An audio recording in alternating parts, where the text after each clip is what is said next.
Welcome to We're People First, the Jeff Moyer Show. Okay, we're on. How about that? Hey. Welcome, everybody. We're so happy you're here. We've got a really interesting show for you today. Although I will say that we got a piece of feedback from our friend Gene Rogers, who is the extreme sports athlete who was on several shows ago. And he said, don't forget to mention how inaccessible apps are for people who are blind or have severe low vision. Mike Cole, who is to be our guest today, yesterday we did our tech run through and all was fine. Today we did our more early show connection, and Mike was unable to make the audio work on the Zoom because he wasn't able to get out of the email screen on his iPhone. So there you have it. Proof positive Really about proof of, inaccessibility. Huh? Right, exactly. And the title of our show today is Blindness, the ADA, and unmet access needs. which, son of a gun, here we are. Here we are indeed. With Mike Cole having unmet access needs. Yeah, and Mike, I will say, is a very bright guy who's been blind nearly all his life and is a tremendous tech wizard. So if he can't do it, it's hard to do. Absolutely, yes. We do want to say happy Thanksgiving. Absolutely. We're in this month of gratitude and thankfulness for many, many things. I know Jeff and I are very thankful for many things. And I remember you telling me a little thing you would do at home when your kids were little, and you'd go around the dinner table and... I'd say, what good thing happened to you today? And also, well, the good thing is... So no matter what the situation, the good thing is, yes. One day my daughter I slammed the van door. It caught her index finger, and as she was crying, I was carrying her into the house. She was bleeding. She said, well, the good thing is I didn't smash all my fingers in the door, or you didn't smash all my fingers in the door. Wow. I mean, isn't that a great thing to teach, especially when they're young, and then they carry that on to adulthood. But I do want to say that we are grateful for Bill Malin, our producer, who has made this entire experiment happen. Absolutely. And, thank you, Bill. And we continue to learn as we go, like today. You know, we have an awful lot to cover to try to do. get through this technology, which takes just a moment to understand. Correct. So let's begin by talking about what access is. Wouldn't you say? I think that's a good starting point, yes. When people think of accessibility, what do you think of? What's the first thing that comes to mind? Oh, I'm really not a good one to ask because I've been so, indoctrinated with you. But, well, probably just accessible probably, parking places. Right. Just a physical kind of access. Yeah, the curb cuts, the electric doors. Right. When people think of access, they think of access for people who are in wheeled mobility, people who use wheelchairs, or moms who are pushing strollers, or the guy with the delivery cart, or the guy on the skateboard, or the girl on the bicycle. All of those folks use that access provision, that evening out of the surface so that you don't come to a barrier. Mm-hmm. That is one very important form of access. Yes. I will say that in Berkeley, when we were getting this whole process underway, Hale Zukas, who was our great access advocate, took me out one morning, and he said, I want to show you something. Well, Hale had a severe, his speech was severely involved because of cerebral palsy. But I understood what he was saying was, I want to show you something. He took me to a curb cut, and the curb cut was offset from the line of travel. So as a blind person, I would still have the curb. What happened when that was nationalized is we lost the curb. And what has resulted in that instead is a number of blind people being killed because they aren't aware they're walking into the street. Oh, wow. You can imagine. Yeah. And even a couple of very skilled travelers that I knew, a husband-wife team who worked for the Library of Congress and the Talking Book Program. Anyway, so that is when people with different disabilities look together and say, this is what meets our common need, an offset curb cut. So the person has a curb if they need it for access, and the person who needs the curb cut has that. The thing that comes to mind for me is like when we pull into a parking space and they have those, what do you call those cement blocks? You've got a name for them. Sleeping policeman. Right. and I always think about you, those are kind of tripping hazard. Tripping hazards. You're right. Yes, right. Yeah, unless you're using your cane. Yes. Effectively. Which you've been known not to do. I've been known not to do. Well, so that is one terrifically important form of access. And I'm going to be telling the story about the ADA, which is a story that it'll blow most of your minds. Mm-hmm. In fact, I would think everyone's mind will be blown by this story. But in San Francisco, there are 22, or there are probably more than that now, federally funded, they're called Rehabilitation Engineering Research and Training Centers, and each of them focus on a different disability. One of the guys there, who is now retired, but an engineer, named Bill Geary, came in one morning. He said, I was going home last night late after visiting a friend, and I lost track of the number of blocks. I had to count 8 blocks before I turned right. He lost track of the blocks, and it took him hours to find his home. Wow. He said if only there could be some kind of a transmitter on a street sign. Well, he and a sighted engineer put their heads together, and they understood that infrared light can carry human voice messages. It had been demonstrated in World War II. So this is a transmitter. This is a receiver. It's a kind of a clunky one. It's bigger than the one that was manufactured, but this is a little louder. Now I'm going to turn this on. If you would hold that. I will. Do you want me to move somewhere in the room? No, just let's see. Just kind of hold it towards you? Yeah, I'm going to turn this up. Okay. Okay. Let me turn that, make sure it's up all the way. All right. Okay. Because this is not being very loud. No. There we go. There it is. Blue train. Blue train. So if I'm waiting for a train and I'm looking down the track and maybe several trains come in, they're like in Washington, D.C., I'll know when the blue train arrives. A very good example of the power of this technology. And as you see, let me get that other receiver out. There's one up here. A transmitter receiver? I'm not sure. No, that's another transmitter. Okay. Yeah. Anyway. But I want to show that. I want to demonstrate that what this particular aspect of the technology. Oh, I see. Okay. While he's doing that, I'm going to hold this close. Now I'm beginning to get static.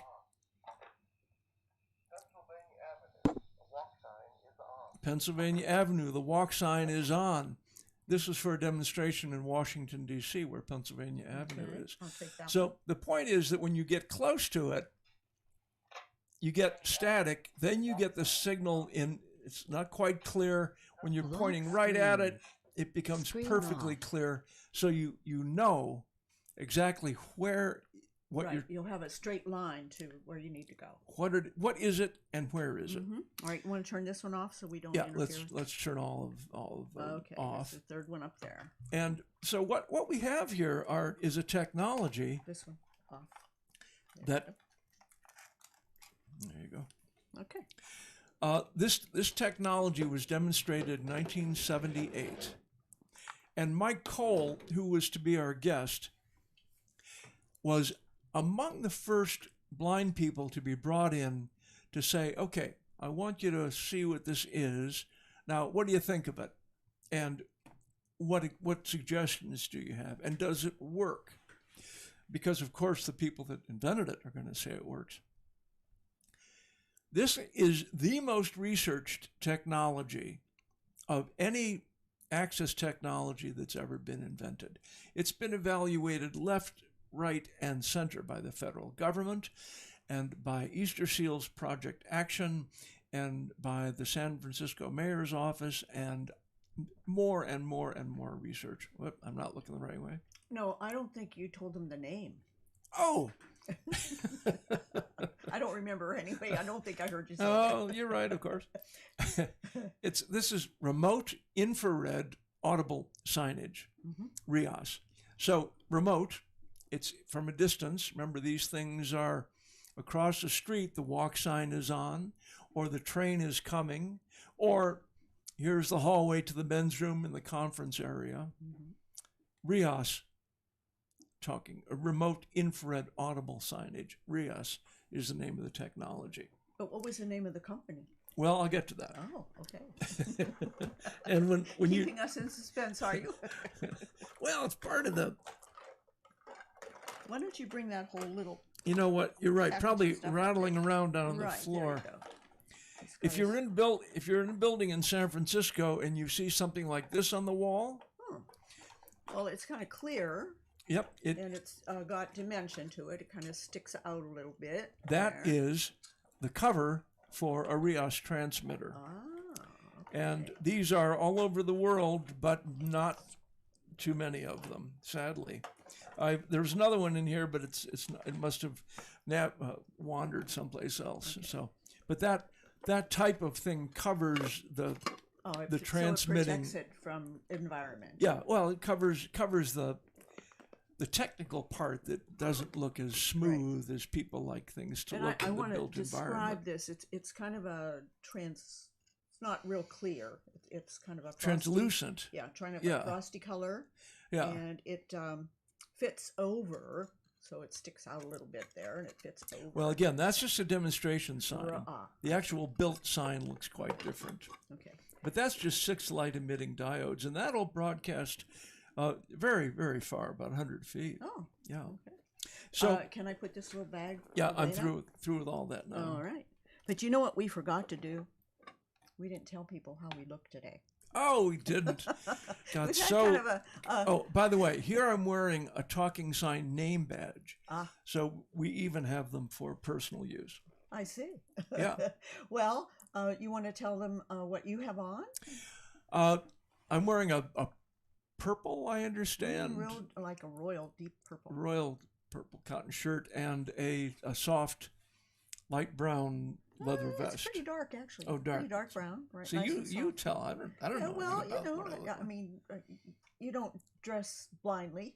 No, I have you to thank. But I'm wearing a dark brown leather vest and a purple shirt, and you're wearing. And I'm wearing kind of autumn colors. I have a vest on also, which is a silk vest, and then a gold blouse under it. But the thing I really love that I have on is my new necklace. It's the shape of a diamond, and it's made out of copper. And copper is a very healing metal. Let me see this. And then in the very center. Oh, is that beautiful? Wow. Very center. I just got it. Very center is a beautiful crystal. Oh, yeah. That kind of picks up colors from all around the room. So I'm so happy with this. And then I have some copper earrings that match. And I got these where I went to an author's book. On Sunday. Book launch. Yes. Saturday. And there were authors there beside the author that was launching her book. And one of them, who was a storyteller, she was fabulous. She had a table of different items that she markets, like incense and soaps. And then she had this necklace here. And I said, I have to have that necklace. And she was there to share her storytelling. She was so fabulous as a storyteller. And she recently won a California award for her artistic ability. Do you have her name for us? Elise Smith Cooper. Elise Smith Cooper. Right. Mm-hmm. How do you spell Elise? Oh, it's really interesting. It's A-L-Y-C-E. Again? A-L-Y. A-L-Y-C-E. Okay. Mm-hmm. Elise Smith Cooper for all of you a new friend. folks looking for a book on storytelling. Oh, and she has a book of her poetry. Okay, good. Because then we need to get back to our story. We need to get right. Yeah. Okay. We have a lot to share today. Okay. So now, where did we leave off with about access. Yes. All right. So, and of course, for people with deafness, access is if I'm sitting at my text telephone typing, it can go through an operator who gets my message, dials the phone number, speaks to the hearing person.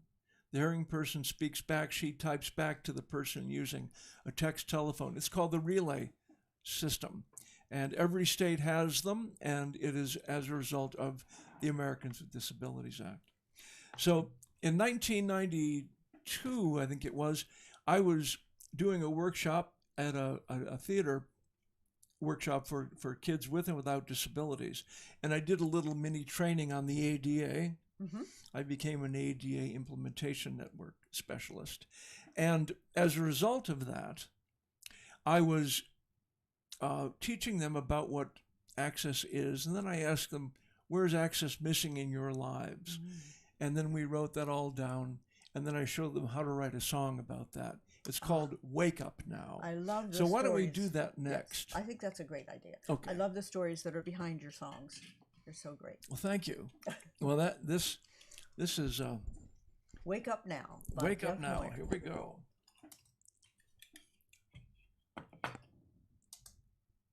No, got it. Device unlocked. No, it's unlocked. Key files.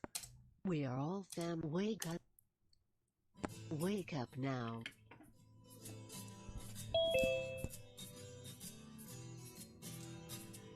We want to ride the bus you ride. We want to use the doors you use. We want to read the signs you read. We want to choose the path you choose. The telephone can draw us close if it is there for all. But if you can't hear, speak, or reach the slot, can you still make the call? We got to wake up now. We got to look and see. Things aren't the way that they ought to be. With access we can surely grow. If schools had open doors, our knowledge is much more than books. It's arts and sports and more.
That microphone popping, excuse me. Sorry for hitting my microphone left, right, and center there. Let me turn the echo off. Okay, so we got to wake up now. We have to look and see that things are not the way they're supposed to be. The ADA was supposed to have solved the problems of access for Americans with disabilities. You know, the research shows that 21% of Americans answered the question on their census that they think they have a disability. 21%? Yeah. Wow. So that's 1 out of every 5 people. Mm-hmm. And as we grow older, more and more of us have limited vision. So once you give up the car, mm-hmm. not being able to navigate the built environment, in other words, the mall, crossing the even crossing the lobby to get to the elevators for your doctor's office, not being able to see where things are and what they are is a tremendous limitation. Mike Cole has a degree in clinical psychology, and he is a researcher by nature. He has a tremendous background in the field of blindness. He was a rehabilitation teacher. Then he became administrator of what's now called the Hatland Center, which was an innovative model, putting kids with blindness in apartments where they'd be taught independent living rather than being something that would be taught clinically. Oh, so like a teaching kitchen. Experiential, yes. Right. Experiential learning. My He went favorite from kind. there. I'm sorry. My favorite kind of learning. Well, and it's most effective for even for those of us with disabilities, or maybe for particularly all learners, as far as I'm concerned. The things you learn through experience really, really stick. Well, it certainly. Mike took that experience and went on to be the administrator for the California Orientation Center for the Blind in Albany, which is the place where adults go if they lose their vision to learn the skills to live an independent life. And, with us living longer, and we're just not, our bodies kind of give out before we decide to leave this plane. So what would you say? It would be low vision that most people in their later years are going to experience? Absolutely. I don't know that most people, but people who experience vision loss, it is low vision. And usually macular degeneration, cataracts. Yeah. Yes. And, even as Rebecca Alexander and I both have learned, you can lose vision later in life if you have retinitis pigmentosa in its many forms. Right, yes. But so back to RIAS technology. So the question not only of where something is, but exactly what it is. You hear a bus coming, okay? You can hear a bus. But if you're standing at a bus stop where there are 10 different buses that stop, and every time the door opens, maybe there's no one else standing there, you have to ask the driver, "Excuse me, what bus is this?" Yes. And if you have to first explain that I don't see well, I know that I don't appear to be blind, but I can't see well, what bus is this? And inevitably the reaction that you might get is, "Get your glasses changed," and then barking out. Not very friendly. No, and because they assume that you're being lazy. Or for some reason you're not being honest with them. Who knows? But what I've noticed too is I don't think a lot of people today, especially young people, even know what the white cane means. I think that's probably true. Yeah. It used to be if you saw a person with the white cane, then you knew they were using it because they couldn't see, they were blind. But I don't see that knowledge being practiced as far as like when you and I are walking and you have your cane, I don't see that people really notice. Yeah. So well, Mike Cole has always used a dog guide when he was younger, and he uses a white cane. Wonderful traveler, great traveler. One of my real role models is a person who's not let blindness stop them. Well, he was part of the early days of research on RIAS, and then every time that an important committee was coming out from Washington, key people would be invited to talk to them, and Mike was always one of them. So he's been involved with RIAS since the beginning, and I'm sorry he isn't here to tell you about it in his own words. Yes. But maybe what I should do next is read. I think that's probably a good idea. Don't you think? Yes, since we have to kind of change things around yeah. today because Mike wasn't able to beam in, so to speak. Yeah, thanks to the inaccessibility of apps between Zoom and the iPhone, what Mike was, well, it doesn't matter. Yeah, access. All right, I'm going to unplug that and plug this in. Headphone. Okay, you don't need to let us know. Now I'm going to put these in my ears. And I'm going to scoot over out of the screen, and so I will adjust the camera Okay. so you're more centered. All right. And I'm going to turn this down a little.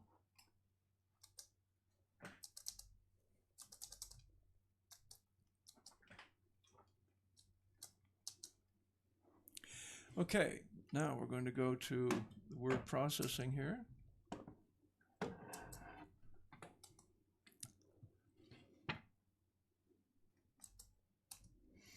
And I'm going to go to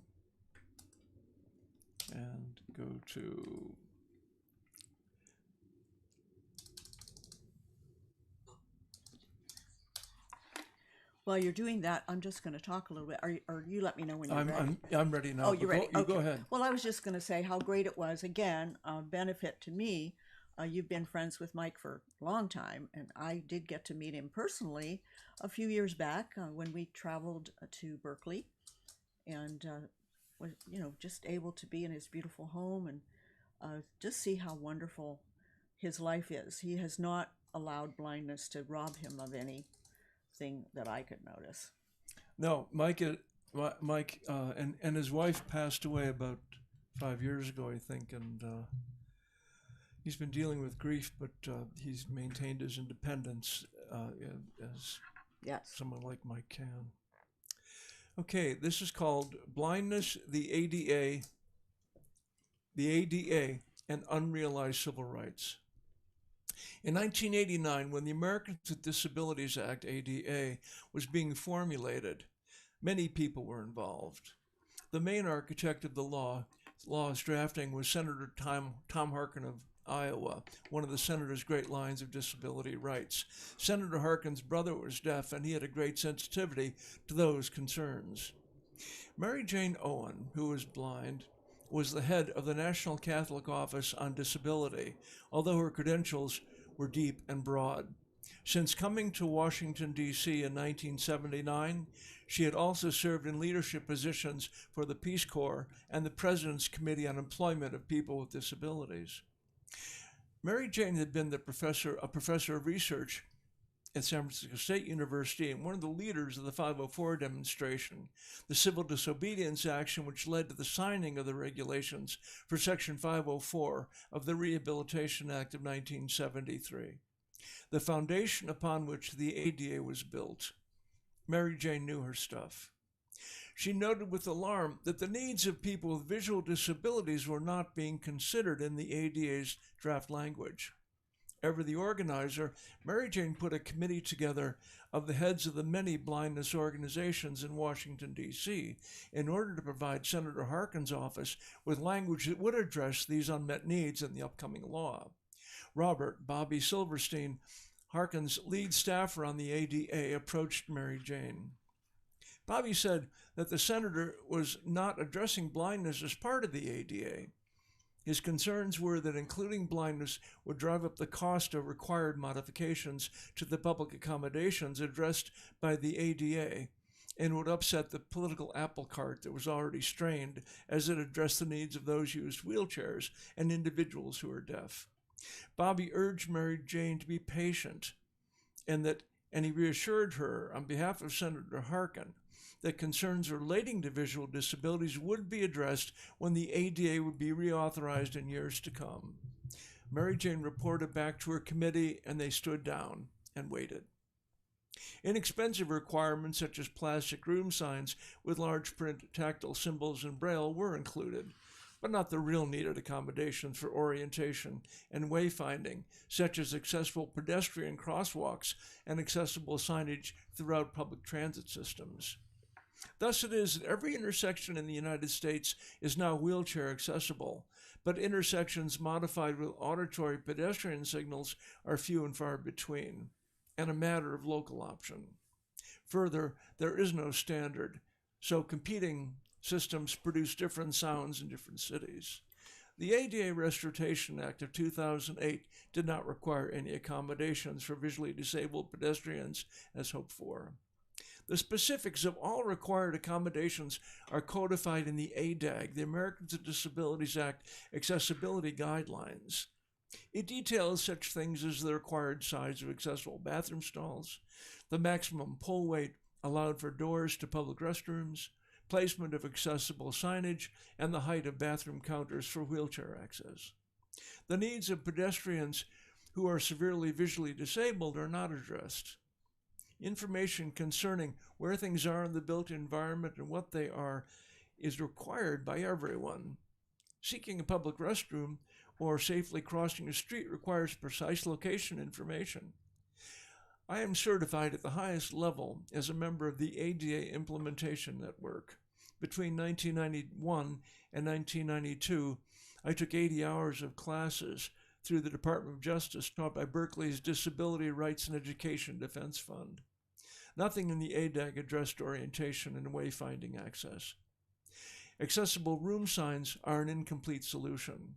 Tactile and braille restroom signs serve no purpose if you don't know where to feel for them. While on a break during the ADA training, I spoke to the late Ron Mace, the brilliant design accessible specialist who wrote much of the ADAG as it concerns wheelchair access. Ron lived with quadriplegia. I asked him how best to get orientation and wayfinding access into the ADAG. He said to follow procedures through the U.S. Access Board. I knew Ron well. In 1986, I had invited Ron to participate in a traveling lecture series on accessibility I was developing under invitation through the United States Information Agency. It was to travel to the USSR as part of a larger cultural exchange program. I also invited Dr. Larry Scadden, director of Smith Kettlewell Rehabilitation Engineering Center on Blindness, to be part of the delegation to travel to the USSR. Dr. Scadden is blind. In 1979, engineers at Larry's federal-funded Smith Kettlewell Rehabilitation Engineering Research and Training Center invented a simple, powerful orientation and wayfinding system using infrared light. The system, called RIAS, Remote Infrared Audible Signage, transmits repeating short human voice messages over infrared light to be spoken by receivers held by users.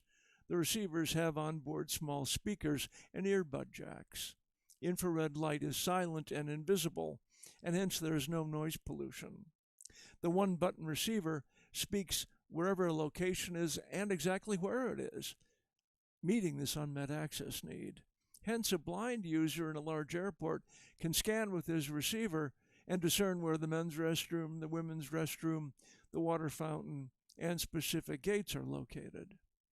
In 1980, shortly after its invention, I was visiting the Smith Kettlewell Research Labs and experienced the system firsthand. Every door in the center was identified through its talking sign. When I needed to use the men's room, I was given a receiver and independently, for the first time in my life, struck out to locate the head. The elegant system took no training, since it only involved holding down one button on the remote-sized receiver and scanning like one would use a flashlight looking for signs. When I was within range, my receiver talked and told me what the name of the room was and exactly where the door handle was, since it was directly below the sign. The more precisely one pointed at the sign, the louder and clearer the signal was, so one could easily navigate unfamiliar places. The technology had been developed by the combined efforts of Bill Gary, a brilliant engineer who was blind, and Bill Loughborough, an equally brilliant engineer who was sighted. Later, Smith Kettlewell also involved another Bill, the scientist Dr. Bill Crandall, who oversaw several research projects concerning the efficacy of RIAS technology and was successful in establishing the Smith Kettlewell RIAS frequency as an international standard, ensuring that one's receiver would work anywhere in the world. Extensive RIAS research demonstrated that blind people could safely cross complex intersections with ease and stay within the crosswalk. The RIAS transmitter atop the changing pedestrian walk, don't walk sign gives the blind user the precise status and its precise location. In San Francisco, the technology spread due to its popularity with blind users and the advocacy of Smith Kettlewell and the mayor's office. Over 1,000 signs were installed. Not only were numerous intersections in San Francisco signed with RIAS transmitters, but also was the Civic Auditorium, the City Hall, the Public Library, and the Caltrans train station.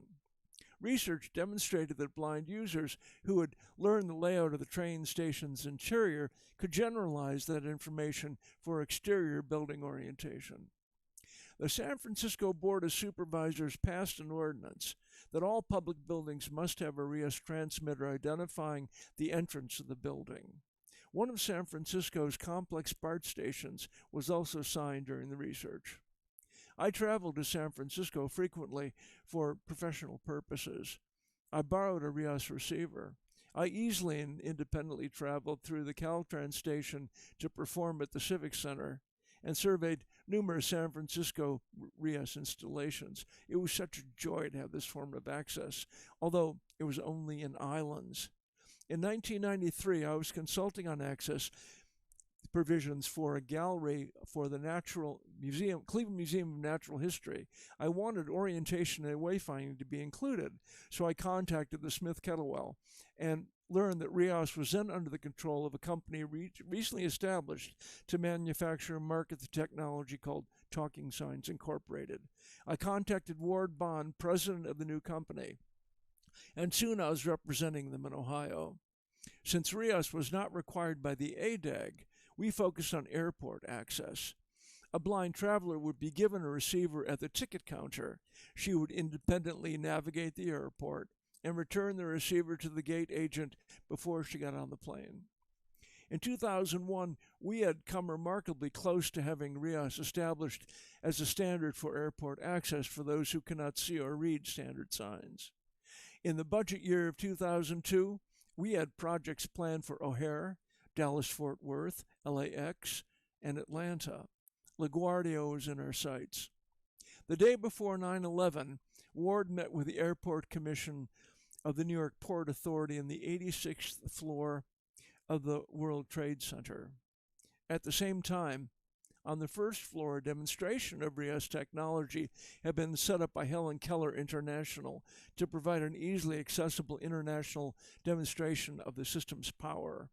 That day, the New York Port Authority agreed to install RIAS transmitters throughout LaGuardia Airport and in 2 large bus terminals. The president of the Port Authority's Airport Commission was due in Washington, D.C. to meet with Secretary of Transportation Norman Mineta to answer the question he had posed concerning how to make airports accessible for people who are blind. He was going to tell him the answer was talking signs. However, the following day, the 9/11 disaster struck. Among the thousands of those killed when the World Trade Center fell, 13 of the 15 engineers who met with Ward perished. Secretary Mineta and the president of the Airport Commission watched the towers fall, and with them, blind access was forgotten as safety became airports' first priority. Airports changed forever, and all airport projects were canceled. On 9/11, Ward and I spoke on the phone just after he had reserved the last available rent-a-car. He left New York City and crossed the bridge heading home to Baton Rouge, Louisiana, just before they closed New York's bridges. We mourned and moved on. My role within Talking Signs expanded, and by 2004 I was vice president of marketing, engaged at a national level, seeking the expansion of RIAS technology through federal legislation. Ward and I realized that the highway bill might be a way to gain funding for a national demonstration project. For 9 months, 1 week a month, we visited the necessary congressional offices and collected signatures on letters at the conventions of national blindness organizations. I realized that we were addressing the needs of people with visual disabilities and also the needs of those with print reading disabilities who cannot read standard signs. The highway bill, or the infrastructure bill, is federal legislation periodically reauthorized, which provides federal funding for roads and bridges and much more, even including pedestrian infrastructure. In 2006, having 800 letters of support for an amendment for end users with visual disabilities, we were successful in gaining the amendment I wrote to the highway bill, which provided $2 million for the study of talking signs through a regional transit system. It was a joyful demonstration of the power of the American democratic system that two guys with proven technology could get an amendment into the highway bill to help people with visual disabilities not covered by the ADA. The amendment, RIAS MAP, Model Accessibility Project, resulted in Seattle's public transit agency installing the technology throughout 6 complex transit stations, which included Amtrak, light rail, and buses.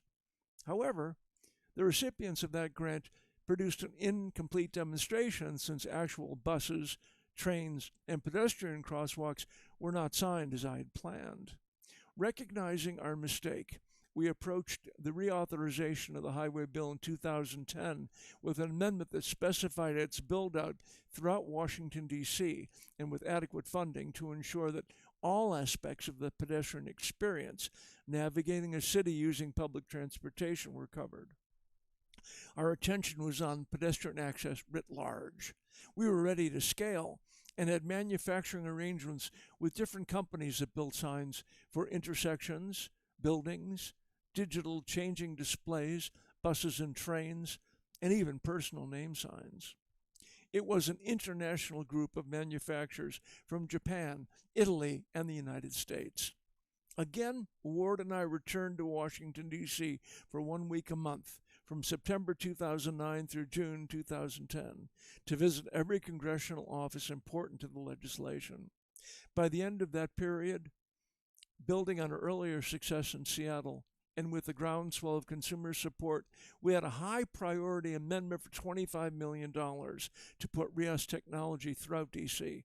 at 100 intersections, on all buses and trains, and throughout every regional transit station.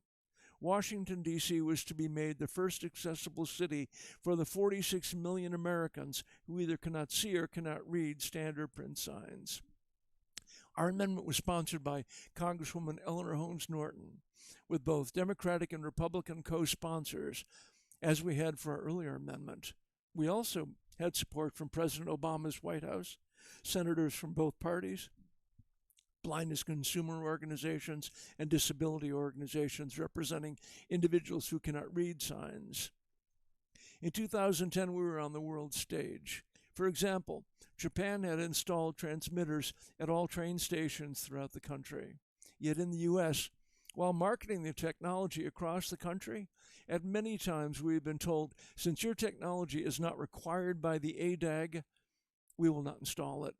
The ADA was a law that excluded RIAS technology because it was not included in the ADAG. We were using the highway bill as a backdoor into our civil rights. The amendment I had written, NewMap, National Empowerment for Wayfinding and Model Accessibility Project, the Washington, D.C. demonstration project, would have provided the needed comprehensive demonstration, which would have moved the Access Board to include RIAS in the ADAG.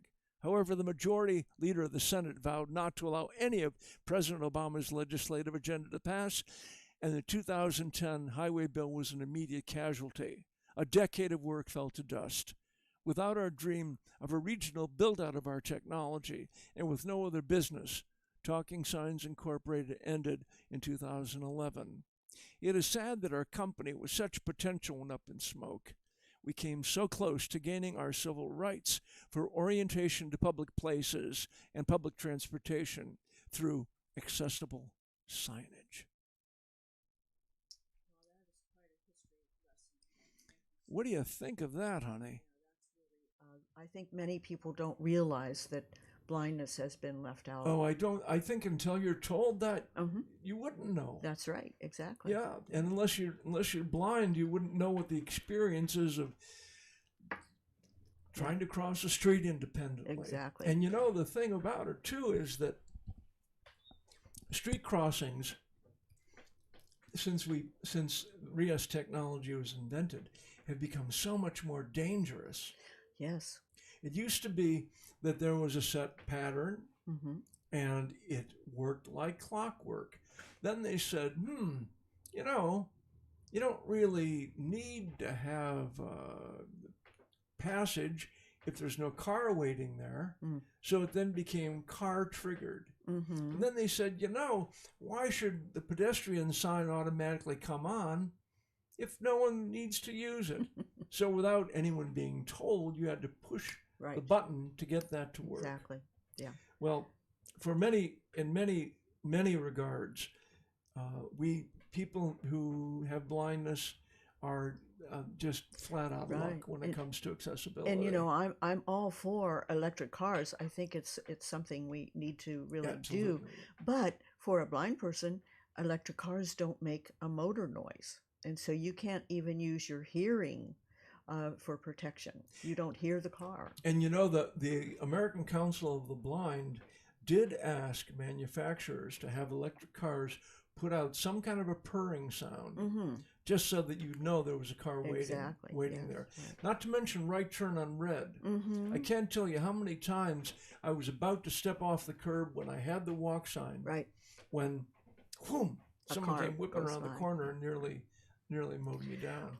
Well, because we weren't able to have Mike, we're so glad that you had information for us, because we are now ready to transition to Instrument Corner. Oh, well, you know what? In that case, I'm afraid I shortchanged our producer with the transition.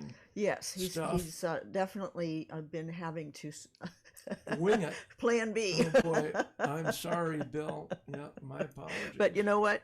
He's a pro. It's great. So you're going to lean back, and let's let our producer transition us to Instrument Corner. Instrument Corner.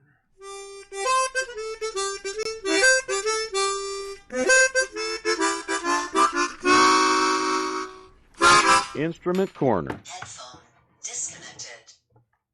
So tell us what instrument you're going to have here, Jeff. I'm reaching for it. Okay. I'm, by the way, I just need to do a couple things here to get...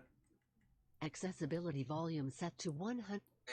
Yeah, I needed to get that While you're doing that, right. I'm going to... Okay, here's this beautiful instrument. Headphone connected. This fabulous instrument is called the Balalaika, and it's a Russian instrument. It's the Russian national stringed folk instrument, and it has 3 strings, which are tuned in different ways. I have it tuned in the guitar tuning. Tell us what it looks like, because it's such an interesting look to it. It has a triangular body, and ordinarily it's flat, but this is a beautiful one with a curved back, which has 6 interlocking pieces, and on the front, on the corners, and around the sound hole. Well, you describe it, honey. Right, they're inlay wood at the top, where the neck comes down. It's a darker color, the body. Right, okay. And then on the bottom corners, it's a lighter kind of different grain wood, so it's prominent. You can see them. And it's just a gorgeous thing. And of all your 250 instruments, your daughter has requested that she inherit this from you. I asked the question, what instruments would you like when my time comes? This is Laura's. I would also say that this came to me through a friend, Warren Rook, who is an optometrist, licensed to be an optometrist in Arkansas. But due to our arcane business of you have to get licensed in the state. Each state, right.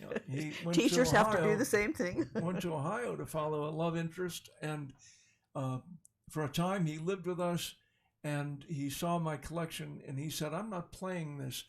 In my optometry practice in Arkansas, there was a lady I had provided glasses for, and she said, I can't afford to pay you. Wow. And he said, well, don't worry about it. He was a real gentleman. Well, as a result, she came in one day and said, this is my Balalaika. Please take this as payment. And tell us where it was made. It's a sign on the back. It says, in English, made in USSR. Made in USSR. And it probably, this is an old instrument. It probably, I guess it's 100 years old. Probably was. So what are we going to play on this? I was going to play initially. I mentioned that I sent Ron Mason, Larry Skadden, and some others to Russia or to USSR on a diplomatic undertaking that I initially was going to go with. But I I decided I didn't have enough practical information. I thought Larry would have more, so I asked Larry to take my place. So you did not I get to didn't visit. go, but while I was waiting, it was we were going to be going to a city in the Urals, and in July, and in a dream, I was given a song which I called "July in the Urals," which goes.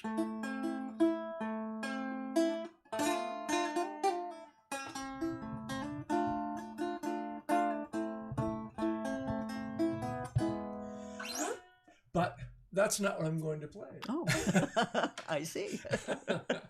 I decided that what I would play is the Balalaika, I think, is best played as kind of a lead instrument. And I'm going to play along with a song called Baton Rouge Kazatsky. Now, I wrote this song on the minor key harmonica when I was visiting Ward Bond, president of Talking Signs. And he had gone to Japan, and he came back with a set of harmonicas for me. And I took the minor key, I'd never had a minor key harmonica, and I started to play it, and this song popped out of it. Came through you. So I had called it Baton Rouge Mazurka, and a friend who is a Russian folk dancer said, no, that's not a mazurka, that's a Kazatsky. So I changed the name to Baton Rouge Kazatsky. So I'm going to play along with a recording from a trio concert of myself, Carol Linsenmeyer playing the violin, and Roberta Whitley, I think, playing the piano. And this is my song, Baton Rouge Kazatsky. So I'll cue this up. Top. My menu. Easy Reader Plus. Get to the File Manager. Right. Program. Key files. Baton Rouge Mazurka Here we go. .mp. Track 8.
Great.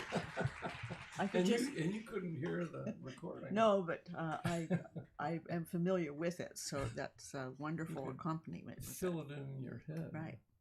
Well, are you ready to tell us about next show?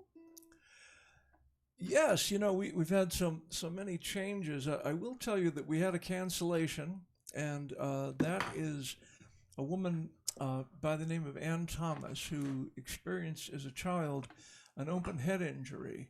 And she is a great advocate for people who've experienced both open and closed head injuries.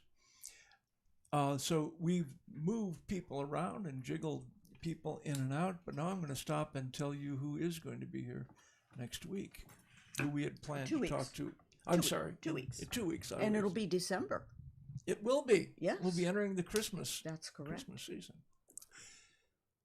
During our next show, we're going to be talking to Dr. Carol Russell. Dr. Russell is a professor at Emporia State University in Kansas, an early childhood specialist, a disability rights specialist, an access specialist, and access to the arts specialist. So she and her whole family are involved with a project called the Glass Project she'll be telling us about. She and her more than talented husband Fletch, who was on previously, he is a sculptor, and she and Fletch have collaborated on books. Carol's going to talk to us about early childhood matters concerning disability and access to the arts broadly. So please join us next time for early childhood and the arts. So remember, think about access broadly. Think about access for everybody. Close your eyes. Imagine you can't hear. Think about being in the world seated. And by the way, I didn't mean to say that all needs have been met for people in wheelchairs, hardly. However, major intersections have been made largely accessible, and most intersections, I think, in the country. In any case, if you think about the needs of everyone, including yourself, but not only yourself, you will find that as you expand your thinking about the needs of people you meet, you're going to find that you will increase peace, sweet peace for yourself and everyone else. So please come back in 2 weeks and see us again. See you then.